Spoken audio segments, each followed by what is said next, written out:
গাজায় গণহত্যা থামছে না।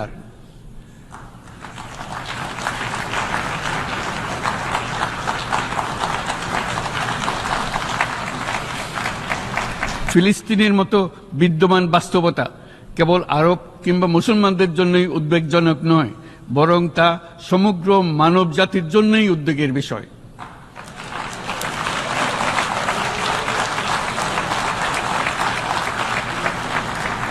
একজন মানুষ হিসেবে প্রত্যেক ফিলিস্তিনির জীবন অমূল্য।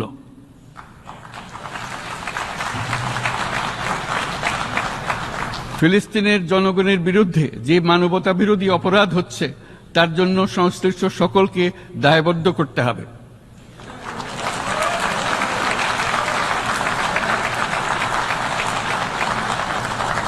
ফিলিস্তিনের জনগণের উপর চলমান নৃশংসতা, বিশেষত নারী এবং শিশুদের সাথে প্রতিনিয়ত যে নিষ্ঠুরতা বিশ্ব দেখাচ্ছে, তা থেকে নিস্তারের জন্য বাংলাদেশ অনতিবিলম্বে সম্পূর্ণ যুদ্ধবিরতির আহ্বান জানাচ্ছে।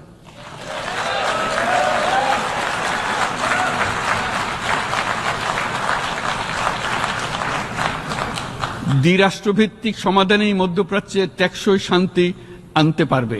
তাই জাতিসংঘ সহ আন্তর্জাতিক সম্প্রদায়ের সকলকে এর বাস্তবায়নের জন্য এখনই উদ্যোগ নিতে আহ্বান জানাচ্ছি।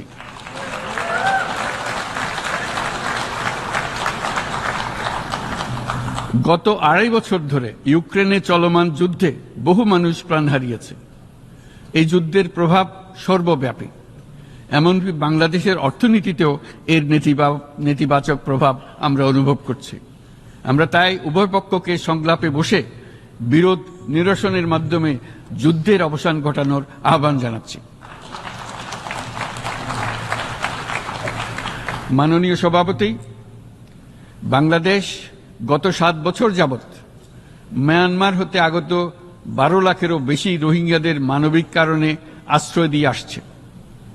এর ফলে আমরা বিরাট সামাজিক, অর্থনৈতিক, পরিবেশগত ক্ষতির সম্মুখীন হচ্ছি। মায়ানমারের অভ্যন্তরীণ সমস্যা থেকে সৃষ্ট এই সংকট বাংলাদেশ ও আমাদের অঞ্চলের জন্য প্রথাগত ও অপ্রথাগত উভয় ধরনের নিরাপত্তা ঝুঁকির কারণ হয়ে দাঁড়িয়েছে। মায়ানমার থেকে বাংলাদেশে বলপূর্বক বাস্তুচ্যুত রোহিঙ্গাদের সহায়তা করতে আমরা অঙ্গীকারবদ্ধ। আমরা রোহিঙ্গাদের জন্য মানবিক সহায়তা কার্যক্রম চালু রাখা এবং তাদের টেকসই প্রত্যাবর্তন নিশ্চিত করার উদ্দেশ্যে আন্তর্জাতিক সম্প্রদায়ের পর্যাপ্ত সহায়তা অব্যাহত রাখার আহ্বান জানাচ্ছি।